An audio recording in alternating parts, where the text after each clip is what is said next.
All right, guys, I got the front of this thing all taped up. I got the new knobs screwed all the way out. Of course, I've got the glass off and the vents off. And I just lightly sanded that black pipe up there just to make it look a little better. And I got the tag in the back here all taped up. I've just got to wipe it down with a nice clean rag real good.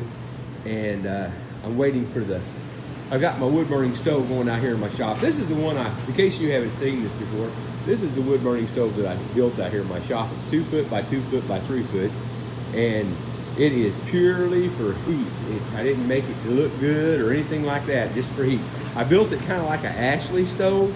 It's got a vent here where I can control the amount of air coming in. And it's, what's the temperature? I lit it, I guess I've been out here about an hour, and it was in the 30s when I got in here. And it's setting at about 250 degrees on the front of this door right now. And my thinking is you got all this heat coming up through this steel, and you heat up all these pipes up here. For example, this pipe right here, which is, I don't know, what is it, about 2 inches? This one's setting at just about 100 degrees. And behind this, I've got an old swamp cooler back there in the back.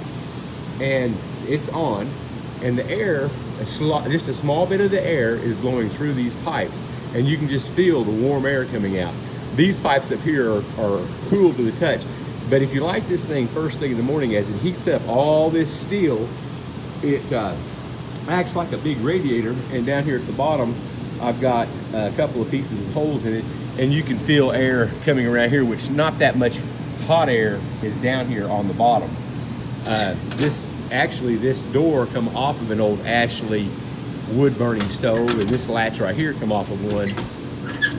And I've got me a nice big fire going in there.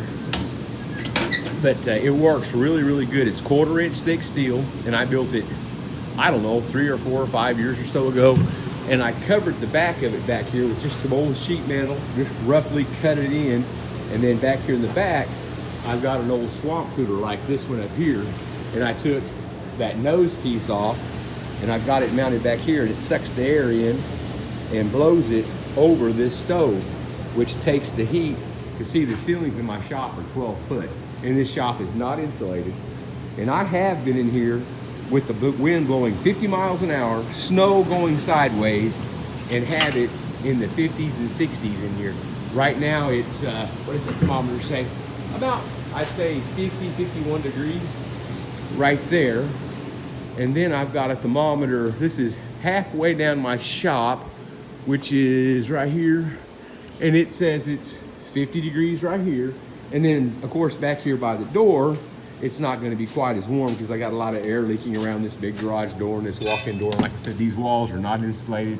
And this thermometer is on a wall that is not insulated. And it's about 45 degrees. This is 40 foot away from the stove. So, you know, it works pretty good.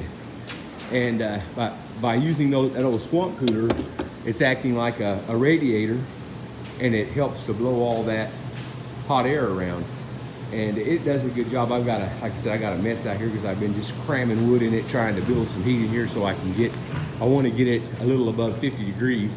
I'm fixing to wipe this thing down with lacquer thinner, get it one good wipe down, get it all the dust off of it. And I'm gonna get my paint gun out. I've got a little Harbor Freight gun like you paint cars with, and run some minerals or lacquer thinner through it and clean it out real good, make sure it's working properly, mix my paint up, and get this thing painted.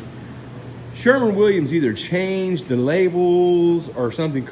Sherwin-Williams bought Krylon, and last time I used some of Sherwin-Williams heat paint, it did not have this label on it, but it says it's good for 1,000 degrees. It's matte black, and I've painted a lot of those trailers that you pull behind your pickup that are full barbecue pits, and I've always had good luck with Sherwin-Williams brand heat paint, but I've never used one with this label on it. So we're fixing to find out because I'm going to paint this thing. But that was very tedious, taping up all that stainless steel on the front. I'm not going to tape those knobs up. I'm just going to paint them, let it dry, and then after it dries for a week, I'll just set down, tape up behind the knobs, and then I'll just sand the knobs off. I wish I could take them off, but I can't. And then my ashtray is laying right there. So I'll bring you back when I get it painted.